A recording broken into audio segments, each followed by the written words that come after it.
இறை இயேசுவில் பிரியமானவர்களே, இன்று நம் தாயாம் திரு அவையானது பொதுக்காலம் 5ஆம் ஞாயிறு திருவழிபாட்டை கொண்டாடுகின்றது. இன்றைய நற்செய்தி வாசகமானது மார்க் நற்செய்தி முதல் பிரிவு இறை வார்த்தைகள் 29 39 முடிய. அடுத்த ஊருக்கு செல்வோம், அனைவரையும் நலமாக்குவோம்.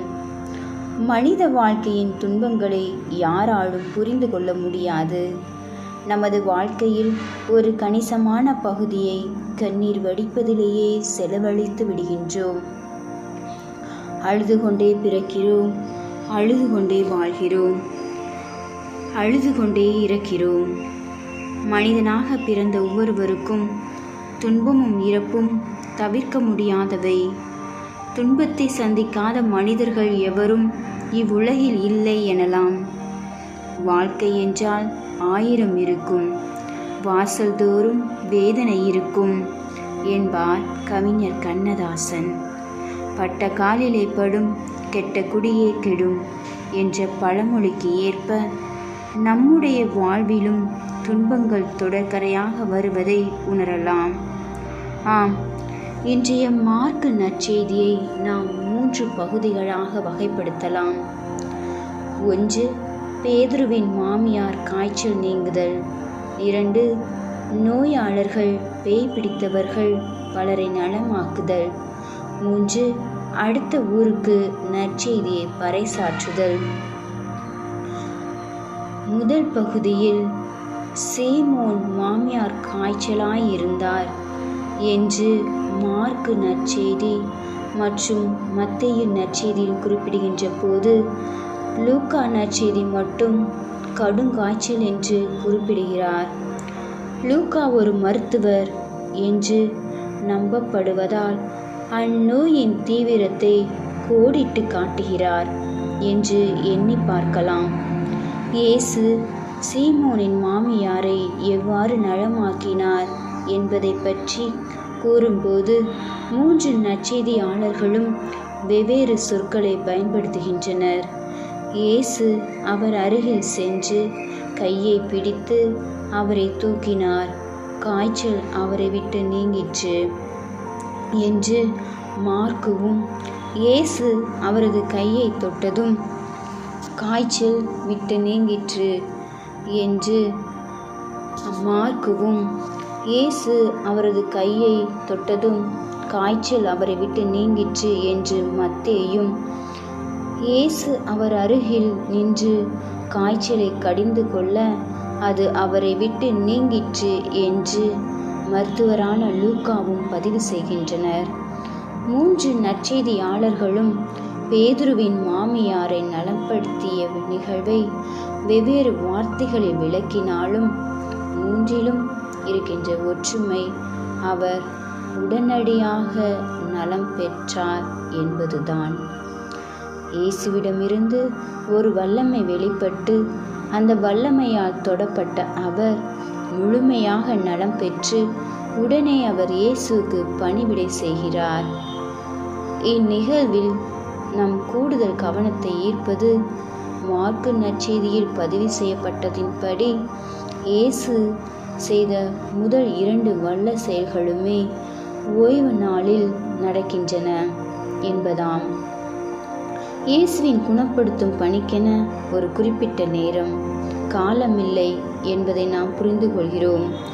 2ஆம் பகுதியில் நம் கவனத்தை மிகவும் ஈர்த்தவை மாலை வேளையில் கதிரவன் மறையும் நேரத்தில் நோயாளர்கள் பேய் பிடித்தவர்கள் அனைவரையும் இயேசுவிடம் கொண்டு வந்த கப்பர்நாகும் கிராம மக்கள். கப்பர்நாகும் ஊரில் தொழுகை கூடத்தில் தீ ஆவி பிடித்திருந்த ஒருவரை இயேசு நலமாக்கிய செய்தியும், இயேசு தொழுகை கூட்டத்திலிருந்து வெளியே வந்து பேதுருவின் இல்லத்தில் அவரின் மாமியாரின் காய்ச்சலை நலமாக்கிய செய்தியும் காட்டு தீயைப் போல சுற்றுப்புறமெங்கும் பரவியது. எனவே ஒரு குறிப்பிட்ட மணி நேரத்திற்குள் கப்பர்நாகும் கிராம மக்கள் தங்கள் வீட்டில், ஊரில், சுற்றுப்புறத்தில் இருக்கின்ற நோயாளிகள் பலரையும் இயேசுவிடம் கொண்டு வருகின்றனர் என்னும் வார்த்தையை சுமந்து வருகின்றனர் என்றும் பொருள் கொள்ளலாம்.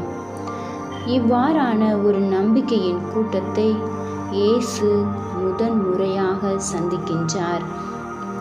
3ஆம் பகுதியில் எந்த நேரம் என்றும் பார்க்காமல் மக்கள் பணியில் தம்மை முழுமையாக ஈடுபடுத்தி கொண்ட இயேசு தனிமையாக வெவ்வேறு நேரங்களில் வெவ்வேறு இடங்களில் இறைவனிடம் வேண்டுதல் செய்யவும் தவறவில்லை. சேவையோடு ஜெபமும் இன்றியமையாதது. பணிக்கு முன் பிரார்த்தனை அவசியம் என்பதை இயேசு இங்கு சுட்டிக்காட்டுகிறார். அவரது பணிக்கான ஆற்றலை இறைவனோடு கொண்டிருந்த நெருங்கிய உறவிலே பெற்றுக்கொள்கிறார். எனவே அந்த ஆற்றலை பெற்று தீரத்துடன் நாம் அடுத்த ஊருக்கு போவோம், வாருங்கள், அங்கும் நற்செய்தியை பறைசாற்ற வேண்டும் என்று சொல்லி சீடர்களை அழைத்து செல்கிறார்.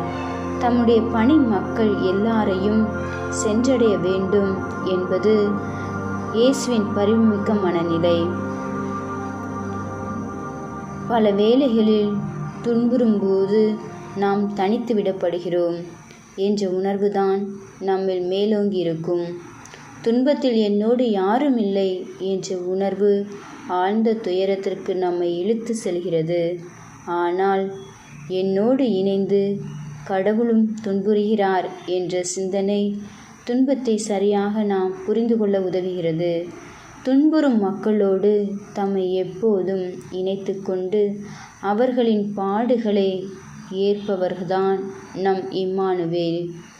துன்ப காலங்களில் இறைவனை குறை கூறுவதை விட அவரது அன்பை எண்ணி ஆறுதல் அடைய வேண்டும். இறைவன் நம்மை அன்பு செய்கிறார், துன்ப வேளைகளில் நம்மை அரவணைக்கிறார். ஏனெனில் அவர் இரக்கமும் அருளும் கொண்டவர். நம் பலவீனத்தை, நோய்களை, துயரங்களை அறிந்து தாமாகவே முன்வந்து நலமளிக்கக்கூடியவர்தான் நம் மெசியா. நாகரீகம், கல்வி, செல்வம் இவற்றின் வளர்ச்சியால் நாமும் வளர்ச்சி அடைகிறோம்.